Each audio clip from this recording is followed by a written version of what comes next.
Off the Wall Productions is proud to present Voices of the Methow. This is a series of conversations with interesting folk in and around the valley. Hey, this is Byron, and I have Darcy Ottey with me. Welcome to Voices of the Methow, Darcy. Great to be here. Thanks for having me. Thanks for being here. Before we begin, can you give a brief description of yourself and what it is that you are doing? Sure. So I always find this question tricky because I do a lot of different things. But recently I found that they all fit within the context of what I'm calling cultural habitat restoration. This phrase came to me when I was camped out for 2 weeks last year along the Twisp River in an area that had recently been rehabbed by the Yakima Nation fisheries salmon habitat restoration efforts that have been going on in the valley for a while now. And I was with a group of adults who were all interested in learning about how to bring rites of passage into their work with youth. And I realized that just like humans have caused lots of destruction to our natural environments, which make it hard for other species to survive, we've also caused a lot of destruction to our cultural habitat. As I spent this 2 weeks along the river, I got really curious about how we might apply the same principles that we use for restoring the conditions for wildlife to thrive, what that might look like if we applied it to our cultural environments. So when I say thrive, I don't mean in the sense of like having lots of money or growth, but I mean thrive like healthy bodies, minds, hearts, spirits. And how do we help communities develop a sense of unique identity that's tied to place and healthy culture and filled with individuals that know that they belong and are able to fulfill their unique purpose? So that's a lot of words, and that's kind of the greater context of what I do, but of course it doesn't tell you anything about what I actually do. So what I do is mostly work with folks one-on-one and then teach classes and workshops and provide consultation and some organizational leadership, mostly on themes related to youth rites of passage, diversity and equity, and ancestral recovery. Wow, that's quite a bit there, Darcy. Yep. Yep. Well, before we get started, I want to express my appreciation for your willingness to spend this time today. I've been looking over your website a bit, darcyottey.com. That's spelled DarcyOttey, and there's an impressive amount of information on it. Nice job. Thank you. We met a few months ago at a communication workshop you co-led with Sarah Stockholm here in Twisp, Washington. I was impressed with your leadership skills, and it is clear to me that you have done some deep work to be where you are, and that you are working on some important projects, one of them being Rites of Passage. Let's talk a little bit about Rites of Passage. Maybe you can start by giving your definition. Yeah, that sounds great. Yeah, I think Rites of Passage is a phrase that's thrown around a lot.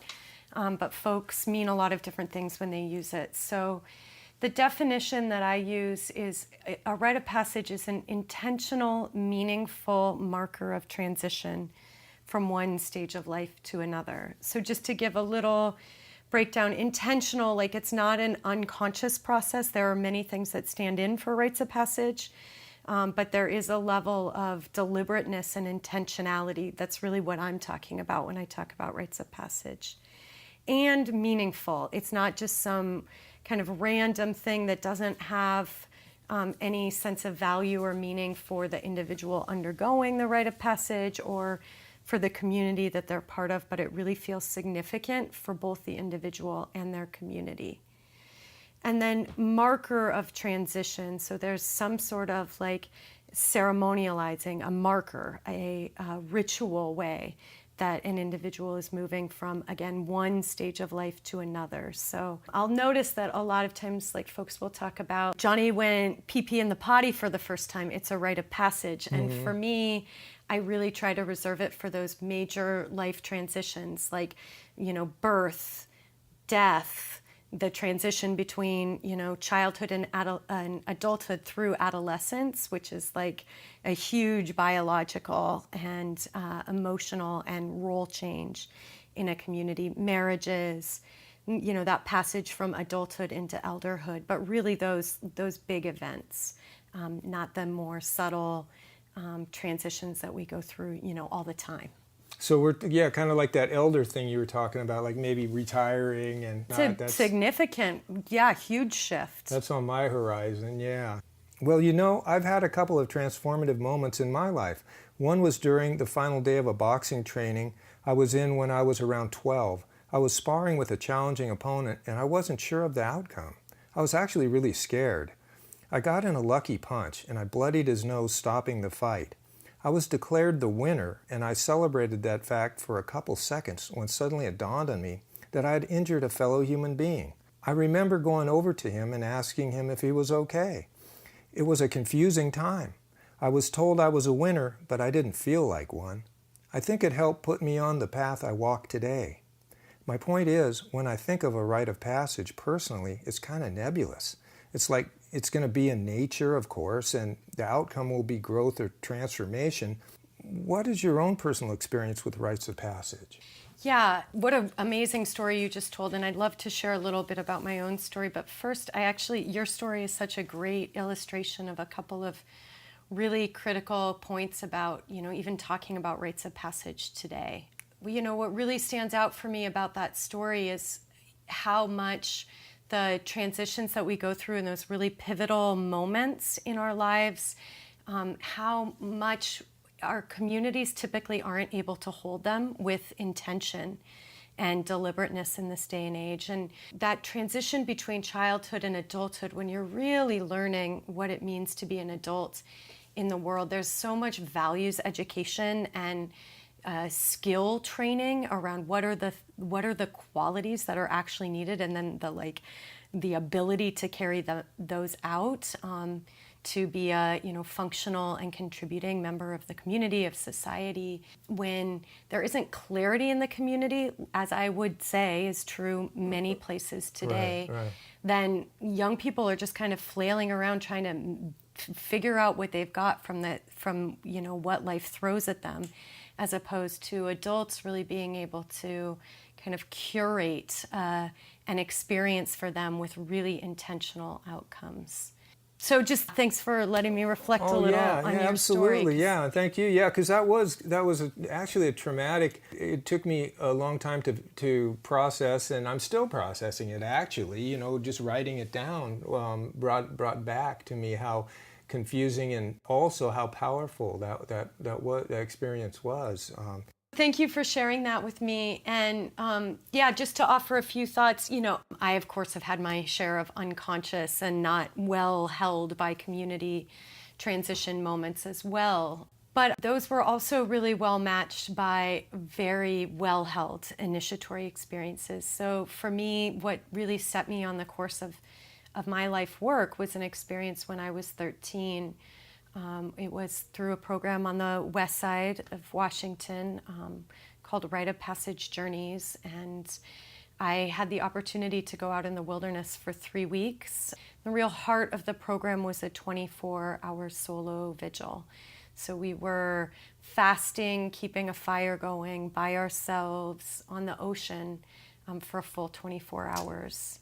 And as a 13-year-old, I was a city kid. I grew up in Seattle, and I had done a little bit of camping, but I had certainly never kept a fire going by myself, and it poured really hard that night, and there was this, raccoon that came and was sort of sitting above my camp all night, and I was clear that if I fell asleep, this raccoon was going to eat me. If my fire went out, the raccoon was going to eat me, so I needed to stay awake. And that night, that challenge, that testing, that opportunity to prove myself and see what I was capable of, it really set the course for the rest of my life. And it was really when I was 18 that I really began to understand how significant that was for me and want to give that back to other younger folks. And so I have just really followed that line ever since, and have become really a student of rites of passage in our world today over the last now many decades. Right. Well, my understanding, I mean, that's interesting that you talk about the raccoon and the intensity of that experience that night where you had to keep the fire going, as you said, for survival, what it might have felt like at the time. And my understanding is that for a rite of passage to be effective, the outcome is uncertain. In other words, there must be room for failure. I believe you have stated something to the effect that in order for something new to come forward, something else needs to die. A rite of passage can assist in helping the old to die while still keeping us in a physical form. Did I get that right? Yeah, so what you're talking, there's like two main points that you're making there that are both really important, and both are really different than the ways that we're typically taught to engage with one another these days. So the first is what you were saying about failure. And so the program that I was speaking of, Rite of Passage Journeys, which is still around, Stan Crow was the founder director of that for decades, and my mentor, and he would talk about practical testing. So this, one of the key elements of a rite of passage is a practical test. Practical meaning that, it's actually relevant to the world that we're living in today, and test meaning that there's the possibility of failure. So when I think about this, I think about what I understand of the traditional initiation of girls into young womanhood in Nootka Sound in the Salish Sea. And my understanding is that traditionally girls would be taken about, and I don't know if this is still going on today or not, but taken out in a boat about a half a mile offshore, and then they would need to, or still today need to, I don't know, swim back to shore. And if they made it back, then they were considered women. And, swimming a half a mile offshore, some of them didn't make it back, right? And so that's a really real possibility of failure. And in our risk-averse society today, it's really important that we bring all youth back. And I believe in the importance of that. But at the same time, I believe that there is the necessity that someone really have to have a meaningful, to make the transition, that they really have to prove themselves and potentially try a few times. It's not like adulthood isn't just handed to us. It's like something that we really have to show that we're ready for. And practical for me is really important too. So like to step into adulthood today, being able to prove that you can swim for half a mile or something, that's not necessarily actually what we need in adults today. What we do need is like the ability to work together across really significant differences, the ability to think really critically, to solve really complex problems. So what are the practical ways that we test those skills as opposed to, physical strength and courage, which in some communities may be relevant today, but certainly they don't seem to be the most relevant, in many of our communities and here in the Valley. Oh, well said, well said. I can see how, in relevancy, I can see how in the Nootka Sound, perhaps in that time period, that was very important to be able to swim for a half a mile, for example, or to survive in that harsh environment. Perhaps maybe that was definitely relevant. Yeah. Yeah, and what's relevant, and this is a really important part of Rites of Passage to me too, like what's relevant in one community today is different than what's relevant. And so there, that the idea that we're trying to create some cookie cutter model, right. It's like actually Rites of Passage really need to spring up from the community. Like what do our youth need to know in order to step forward and really contribute here is a really critical question. Well put. Well, you recently gave a TED Talk on the importance of rites of passage for youth as well as the entire society, titled Tying the Threads of the Past to the Threads of the Future. In that talk, you said something I thought was pretty deep. You quoted storyteller Michael Meade drawing on an African proverb saying, "When the fires that innately burn inside our youth are not intentionally and lovingly added to the hearth of community, they will burn down the structure just to feel the warmth." You went on to describe what some of the results of burning down the structure looks like. Could you please elaborate on this a little? Yeah, so that's one of my very favorite quotes about Rites of Passage because it's so right on. And for folks who don't know, Michael Meade is a mythologist and storyteller that lives over on Vashon Island, and his work is very relevant and significant on a lot of different levels today. So here's how I think about that is, one of the most important questions that we can ask when we talk about rites of passage is like, what happened to our rites of passage? I studied rites of passage in school, and I've worked trying to raise awareness for a long time, and the kind of standard narrative that's used is that rites of passage are a fundamental part of human communities, which there's evidence that they go back in pretty much all cultures for tens of thousands of years. And they're a really standard and necessary part of all cultures. And there's a lot of evidence that, Western culture is the first attempt to not have intentional, meaningful markers between childhood and adulthood. And that the absence of rites of passage mean that young people will engage this innate impulse for initiation if the adults in their community don't provide them with it. So reckless driving, risky sexual behaviors, drugs and alcohol, cutting, these are just some of the forms of self-initiation that spring up when youth aren't met with culturally appropriate, sanctioned, meaningful initiations by their community. So that's really important context. But my colleague Sobi Wing posited an additional question a couple of years ago for me that really changed my perspective. And what he asked is, what happened to our rites of passage? So that journey sent me that question sent me on a 3-year journey so far of really trying to understand, how was it that I had this, experience when I was 13 that was not what my mom had had, or her grandmother before her, or really anybody else in my community. And what I began to really realize is that through history, when an outside force comes in, a colonizing force comes in, one of the first things that they do is take away the forms of socializing and educating the young. Primarily, they take away the rites of passage, and so they take control. So we see that in the Indian boarding schools on this continent.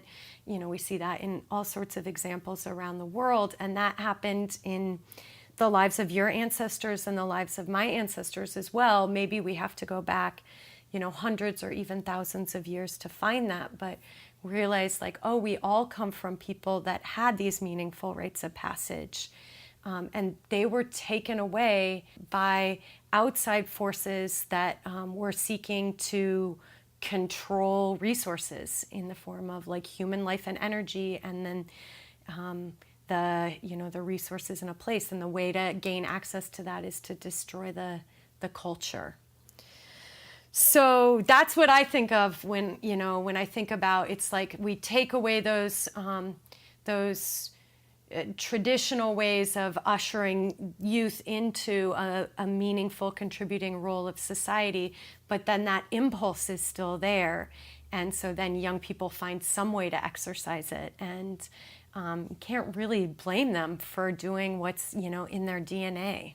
I know I did, I did too. Yeah. Yeah. And I mean, I had this one positive experience, but then I was also interacting with a culture that didn't know how to make sense of that, or didn't know how to support it on either side. And yeah. This could be a 2-day conversation right here. Just that's pretty interesting to me, just talking about the how one culture basically removes the another's culture, so to speak, by interfering with the rites of passage and that type of the culture they're dominating or want to control. I believe you have said that this society is in an adolescent state. I agree with that statement, by the way. Can you describe what you meant by that? Yeah, and I think it's really important to say it. Like, I'm not the only person that says that. There's lots of people that say that probably far better than I do. Oh, really? Is that right? Oh, yeah. I mean, in the world of rites of passage, I think that there's a real recognition, because we're students of human development and what does it really take to shift from one life stage to another. And when we look at that role of adolescence, which is all about engaging in the social world and figuring out how we're the same as or we're different from our community, and how do we belong and where do we belong and how do we hold on to our identity in the midst of the real need to belong in our community. We see, can just look at, when you look at politicians, you look at, figures in the media, it's actually really hard to find examples of folks that are really, initiated adults where their focus is not on meeting their own personal needs and looking for others to meet their own personal needs, but it's really on what is best for the community.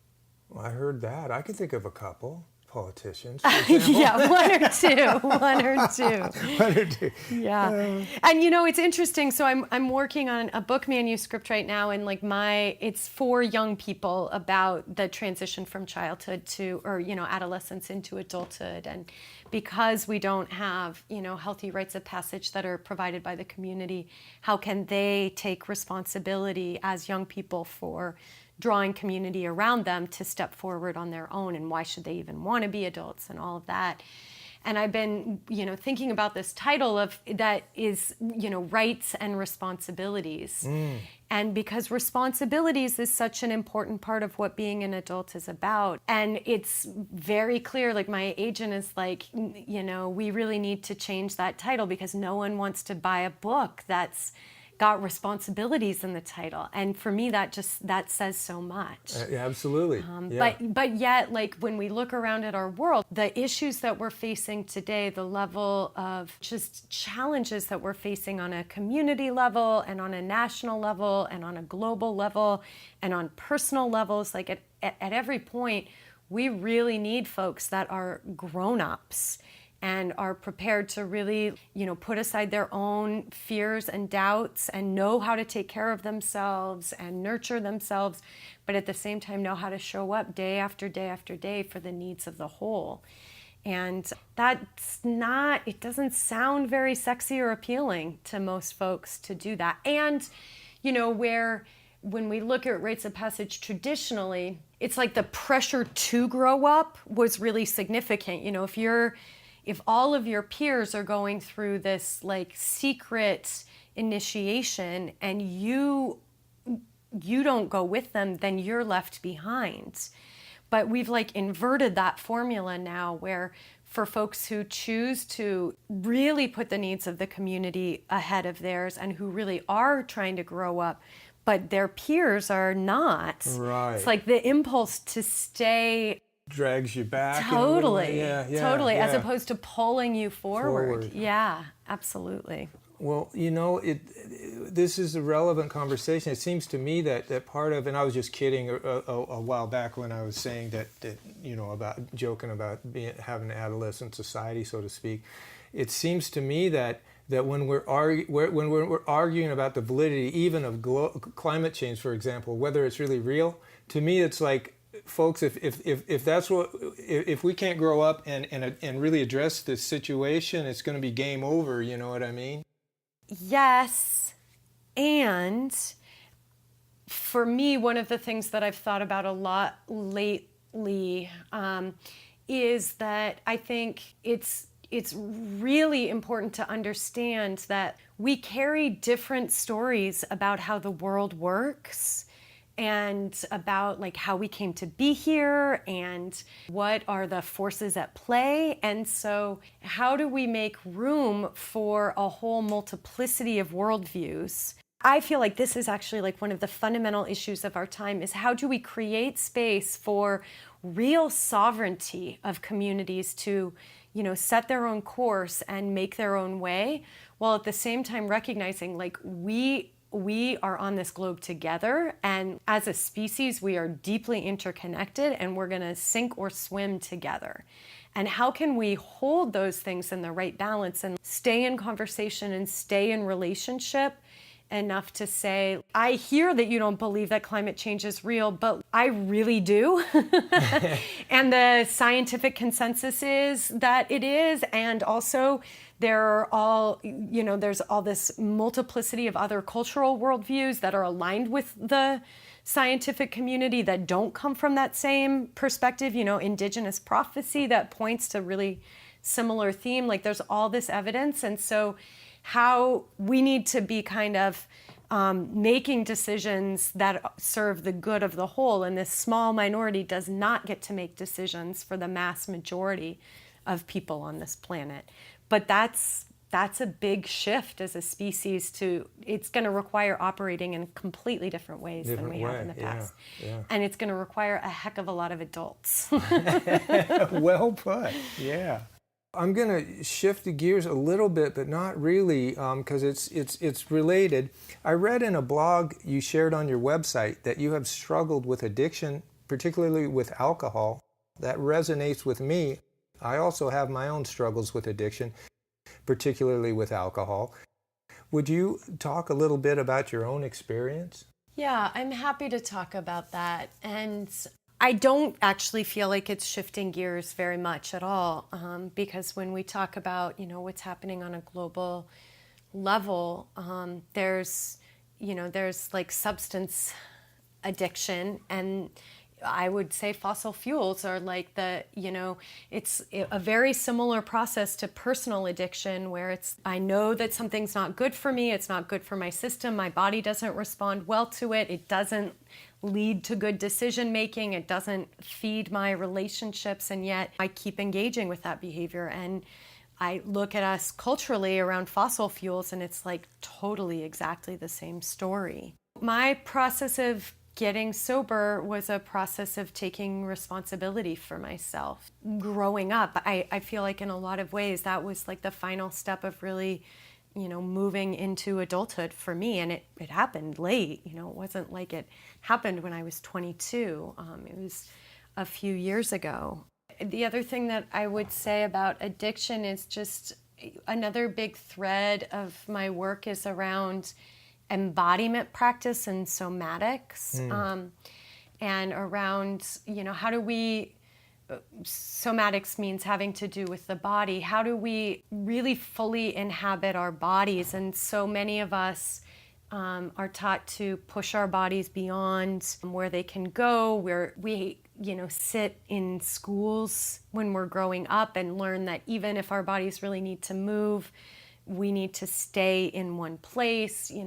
So many folks deal with trauma around just not having complete control and autonomy around their bodies, and having folks violate them in subtle ways or in really traumatic and disturbing ways. So we learn to not be fully engaged with our body. And for me, my process of recovery was a lot about learning to simply be comfortable in my skin, and how do I be in my body and deal with the daily stress and anxiety of living in our world, and discharge that energy in some way besides turning to substances. And I guess the last thing that I would say is I think that the process of getting sober and many recovery efforts that are out there, 12-step, others, are actually one of the most beautiful examples of initiation that are available in our culture. And I've done a lot of,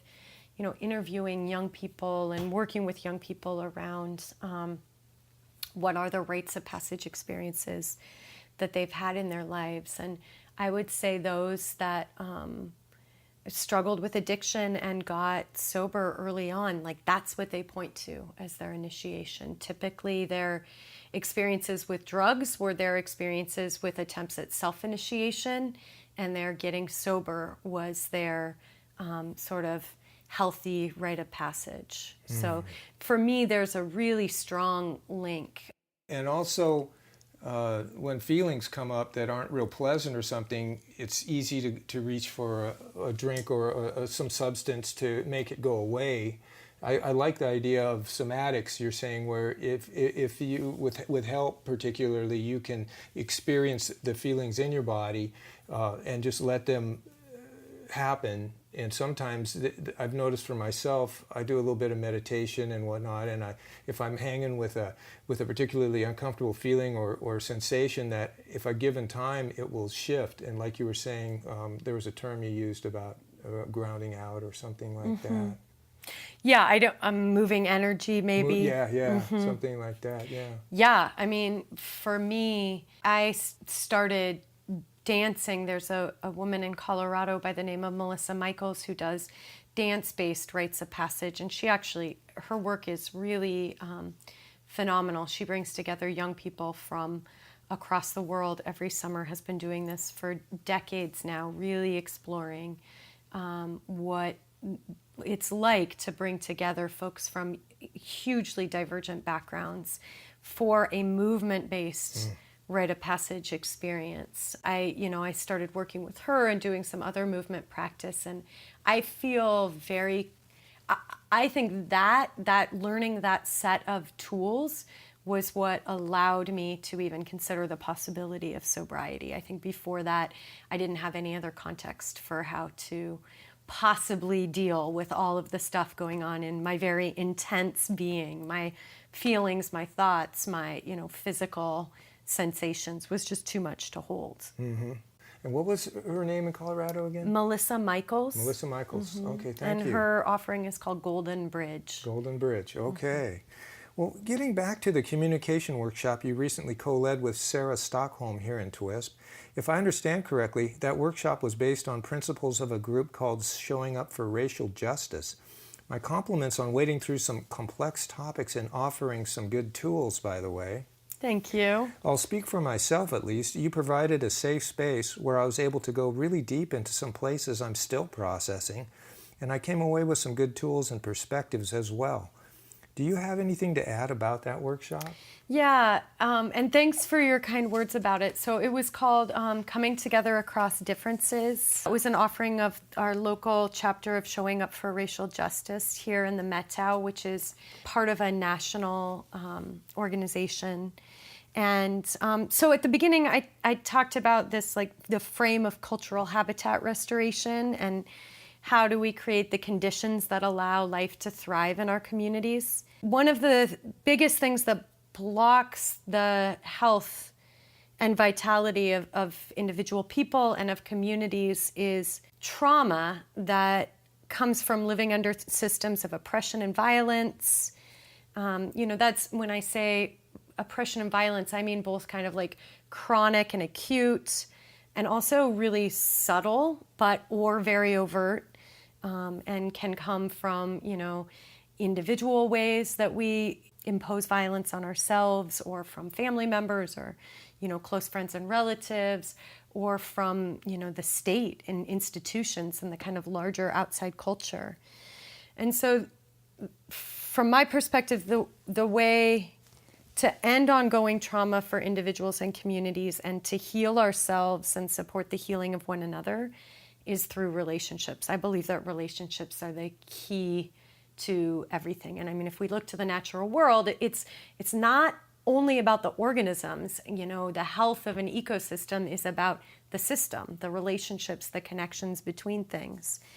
And so, in my work with Rites of Passage, I discovered at some point, I guess this is maybe a decade ago or a little bit longer, that interacting with folks really different from myself was the key to my own growth and evolution. And that I had there were some things that I could bring, but there was a whole world out there that existed beyond my cultural paradigm, from, indigenous folks who have been working with Rites of Passage in communities that have managed to shepherd them through, to the modern era. There's particularly one elder, a man named Paul Hill out of Cleveland, Ohio, who has been offering Afrocentric Rites of Passage among African American youth in inner city Cleveland for several generations at this point, and seeing his approach and how culturally rooted it was, that was transformative for me in understanding the importance of culture in Rites of Passage, that you can't divorce. You can't just take kids out in the wilderness and call it a Rite of Passage. It's all about an initiation into something. So I just really realized, like, working in diverse communities around these themes was critical for my work with the young folks that I serve.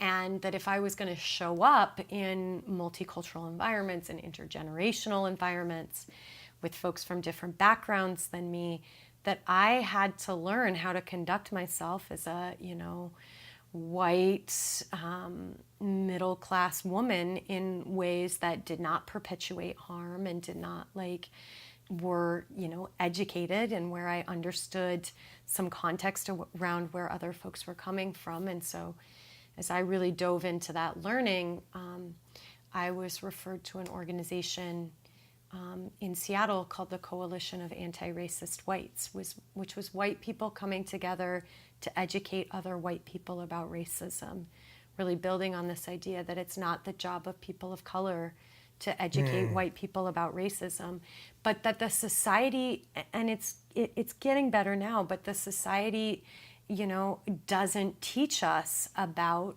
racism in a healthy way for white people. It's like a really scary topic to broach. And so finding safe spaces to talk with other folks about race is crucial for developing the ability to effectively work in multicultural environments that really make the space for folks to talk about, everything that's going on with them.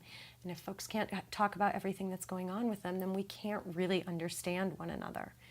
So that was kind of the seed of the idea with the Coming Together Across Differences workshop, recognizing that in the Methow Valley, race is one way, one difference, but that there's a whole multiplicity of differences as well that exist within our community. I just want to take a minute. That was a lot of information. Yeah, I know. I can do that. No, I'm not saying it's. I'm impressed of your skill level to enunciate, all these things, but also that it's not the job of minorities to teach whites what's going on, so to speak. It's more about whites educating each other, and you even said that being a white woman, a middle-aged white woman in this culture, even being aware of that, and that it may have some negative consequences that you may not be aware of, educating yourself to that's pretty cool. And this is something that I'm still working out and really trying to understand, but the piece about, identity politics and how divisive that conversation about identity can be, because it can really tap into guilt and shame and fear, and folks feeling that they're being made to feel bad for, having privileges that they didn't ask for, that they didn't do anything for. And I think for me, I've found it super empowering to really investigate, explore, understand, interrogate, maybe even would be the word, my own roles that I hold in community, those social identities, and what unique opportunities and unique challenges they provide, and understand that I have a unique set of life experiences that comes from a whole range of factors, including the way I look, how my body works, what my parents, the class background of my parents, all of these things. And that if I can really understand that, then I can do my work in the world really effectively by, connecting with other folks that have similar backgrounds than me, or by representing my people, quote unquote, in more multiracial or diverse environments, that there's just things that offers that a different set of experiences, a different set of identities wouldn't offer, and that it's not about shame or guilt. It's about access, opportunity, leveraging. It's a lot for me about leveraging my privileges to be the best that I can be, and to be as supportive as I can to folks that haven't had those same set of advantages. What a great term, leveraging your advantages. Mm-hmm. That's and then of course there's the white male, right? As far as flipping that around, for my experience as well. Absolutely, yeah. There's that's a lot to think about. Yeah. Well, I'm going to get back to that communication workshop just a little bit. There was a little aha that I got. And I wanted to share that, was when I walked in the room and I saw the group initially, I was I got to say was a little disappointed because they all looked like me, or they would have similar views, kind of like, the choirs here. And during the workshop, someone told me that actually is a blind spot and that there are probably a lot more differences under the surface than it might appear. Yeah, I'm so glad to hear you say that, because I think especially in the Methow Valley, that's such an important thing for us to sort of explore together. I think there can be a real tendency to focus on similarities and to really see those, and to invisibilize differences. And, so we'll often talk about, how racially homogenous this valley is. People will often say that. And I wonder when I say that or someone else says that, how is that experienced by the people of color that actually do live here in the community? And how does that disregard the fact that, folks of color are here and making their lives here, and, whether they might be lighter skinned or, just in smaller numbers. And there's huge economic differences in our community. There's a range of sexual orientations and, political viewpoints. And one of the things that I've noticed is when people talk about how similar we are, it makes it very hard for somebody to speak up and say, actually, I don't agree with that. Uh-huh. And so for me, I really try to just stay really, it's like whoever shows up for me that's how much diversity we can handle at that moment. And how do we really be with the differences that exist in any room?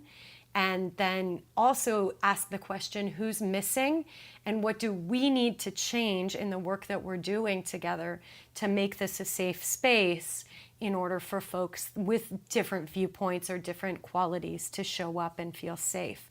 But whoever's in the room, let's do whatever work we can with those folks, as opposed to lamenting that there's not difference, because there's always difference. If it's me and my partner in a room, there's difference. Right. Yeah. Well put. Well, at this point, let's switch topics a bit and talk about your ancestral recovery work. Yeah. So thank you for asking about that. So that's a frame I've been working with for the last couple of years. So, I shared just this piece about what happened to our rites of passage, and understanding, that they weren't willfully given up because they no longer served. They were, intentionally destroyed or suppressed by outside forces.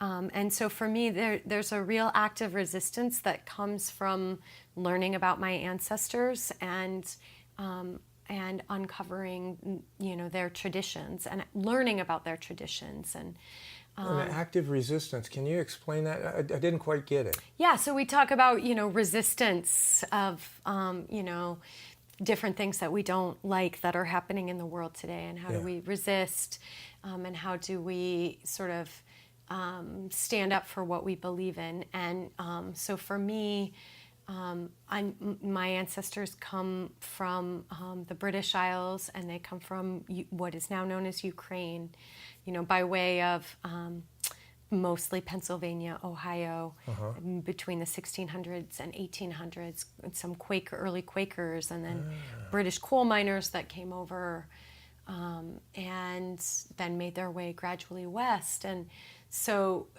this frame of ancestral recovery, there's a couple of aspects of that. One is about recovering or remembering the stories, which, When I started learning about my ancestors, I didn't even know the names of all 4 of my grandparents. That was just not something that was really important in my family, and there wasn't really a clear way of that being handed down. In contrast with my friend Spesh, who, is Kosa in South Africa, when I was having a conversation with her about ancestry, and she talked about how when she was a girl, she learned a song that tells the names of the 7 generations of women back, and how much solace she has knowing that, her great, great, great, great, great, great granddaughter will know her name because there's a specific way that she's taught. And yeah, that's definitely not true in my family. So there's a piece about understanding the lives of those who literally live on in my DNA. That's genetic evidence that the struggles, the lives of my ancestors continues on in my DNA.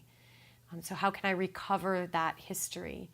And then recovery also, we talked about sobriety and addiction, and so also using that kind of 12-step recovery frame of recognizing that, as a white American living in the United States in 2018, there is a history of what my ancestors did either directly or what they benefited from.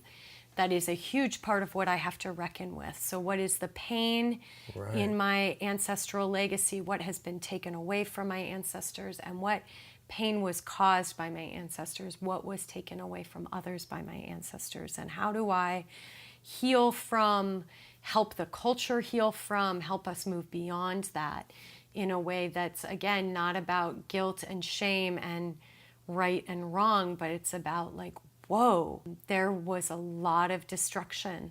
There has been a lot of destruction. And what is my responsibility to that legacy that I have inherited, whether I liked it or not? How that shows up is through teaching online workshops. I have a workshop series through an organization called White Awake that will launch again in this fall, called Before We Were White, Ancestral Recovery for Anti-Racist Action. That's just a great way of kind of getting exposure and introduction to those concepts. And then I have a workshop ceremony that I offer called Thresholds of Remembrance, that I will offer again this fall here in the Valley, that's kind of emerging in the world.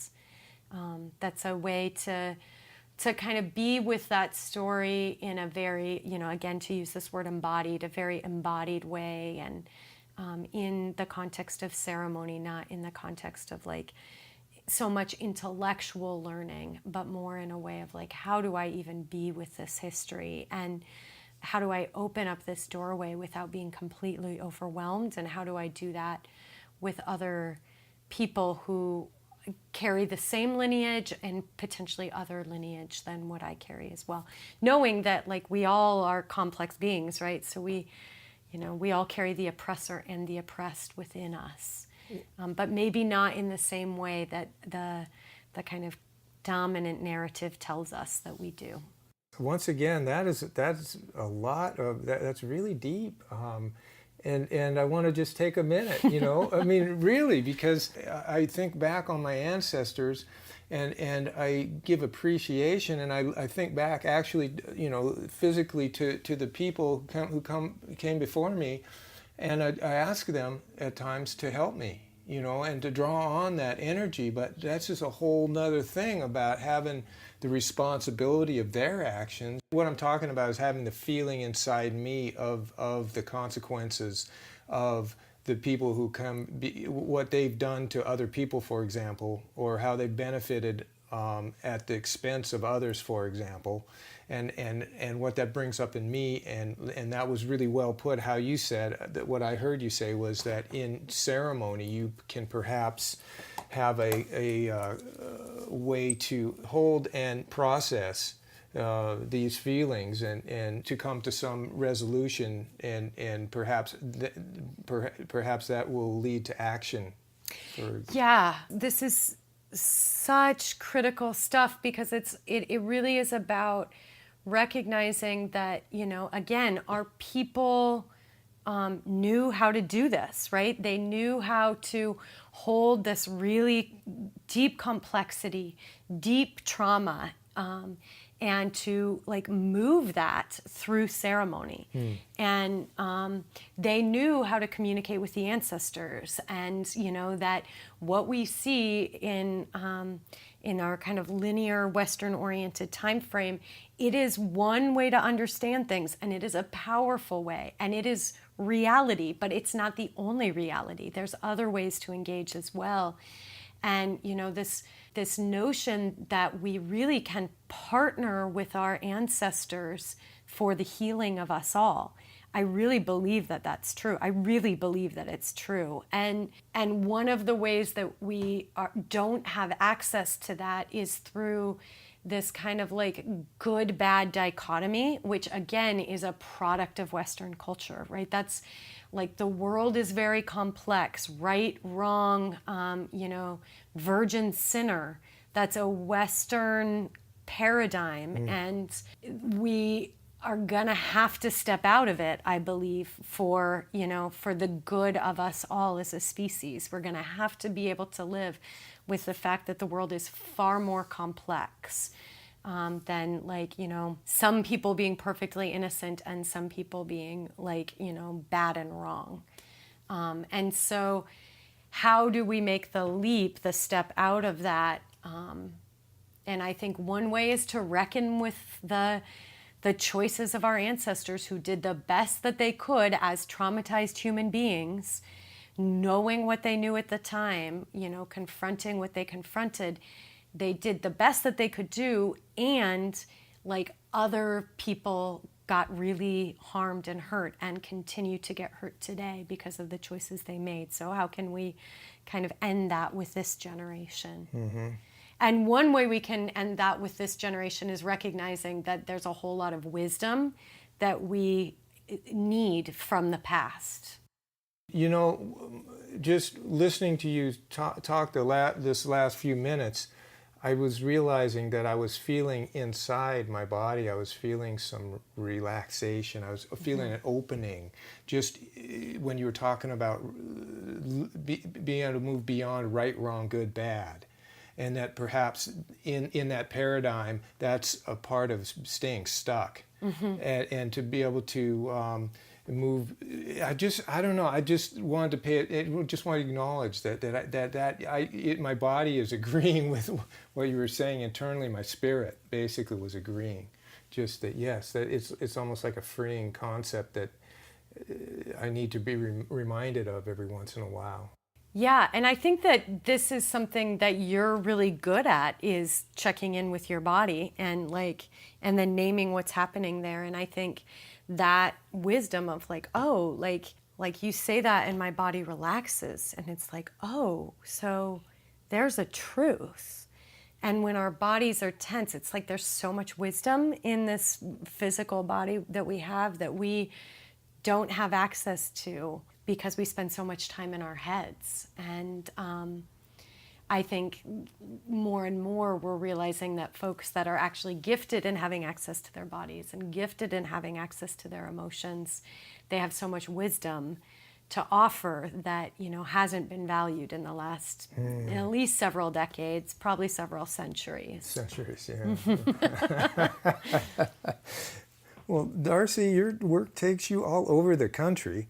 What have you got going here in the Valley? Yeah, thank you for asking that. So I think one of the things that I'm grappling with is how to sort of shift my focus more locally. I think there is a lot of interest that's out there in the broader world, but I'm really curious about what does this look like on a local level for folks that are really engaged in the material culture of daily life and who really do rely on each other and who need to rely on each other, especially in times of difficulty, personally, environmentally beyond. Building relationships. Yeah, exactly. Yeah. Exactly. So, a couple of things here locally. One is that I and someone who lives over in Tonasket named Alex Apple, who works in the schools over there.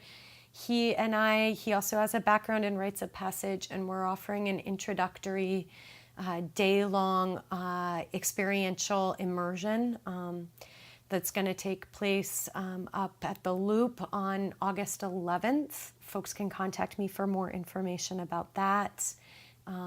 That's a great opportunity to learn more and just have a brief taste. As I mentioned, there's going to be a workshop here right around Samhain. So that Samhain is the Celtic name for Halloween. And that will be this ancestral, an opportunity to really be in that Thresholds of Remembrance ceremony in that time where the veil is thin. And then every month, either the last or the fourth, it kind of depends, but towards the end of the month, Tuesday from 6 to 8, there's a Showing Up for Racial Justice kind of drop-in general meeting for folks that are interested in. And that's at the Cove too. And that's at the Cove too, 6 to 8. And so that's the 24th this month in July, and then I can't remember, but whatever the last Tuesday is in last August. Tuesday, yeah. Well, for full disclosure, I'm a part of that group. I've been hanging out since the workshop that you led, and I became aware that there was even a Standing Up for Racial Justice group in the Valley. If that sounds interesting, folks, maybe we'll see you there, Cove 2. The 24th of this month, but the last Tuesday of the month. Tuesday of the month. Well, is there anything that we missed or that you'd like to add before we wrap up? You might have noticed over the course of this conversation, like for me, the key here is about community, right? And how does an individual fit in with and bring their gifts to the community, their unique gifts, that only they can bring. And I think for me, when I first came to the Methow almost 20 years ago now, I really fell in love with this place and with the people that live here that, live here because they love this place. It really feels like that's the unifying principle of folks that live in the Methow, is that we love the Methow. And I guess for me, I'm really just want to say, like, I'm very curious about what does this work look like in this place? And what does it look like to bring Rites of Passage into this place? What does it look like to come together across differences in this place? And I'm super excited to engage with anyone else who's curious about that.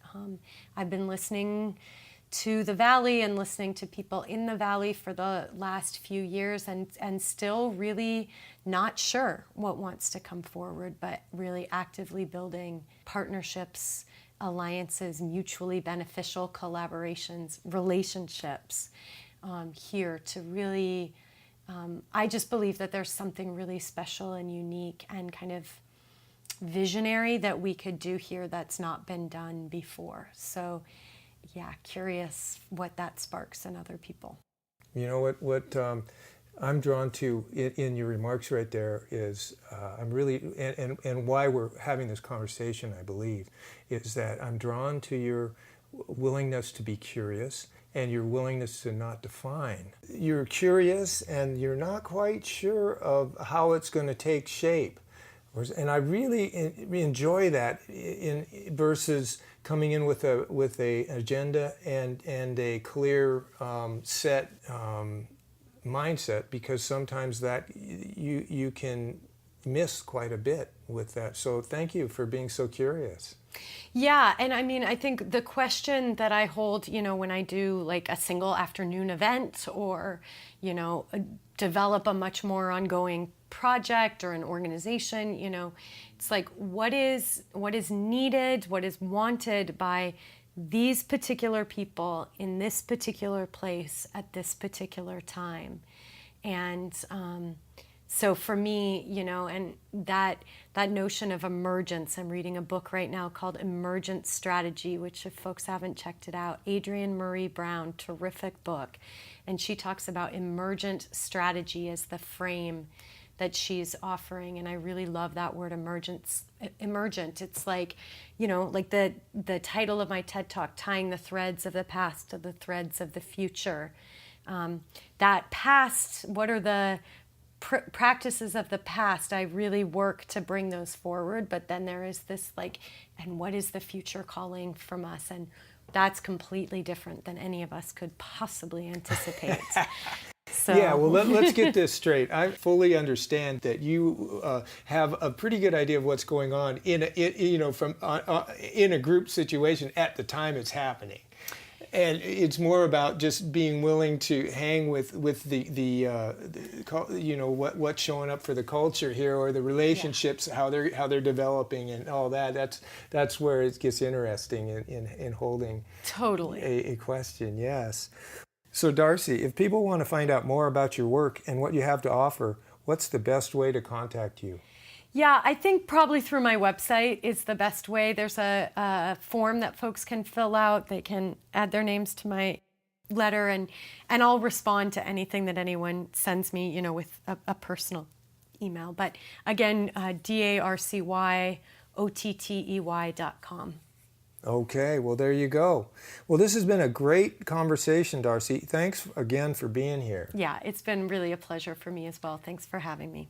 So this is Byron and Darcy saying, so long for now, and keep it on the root. You've been listening to Voices of the Methow, an off-the-wall production. Until next time, thanks for listening.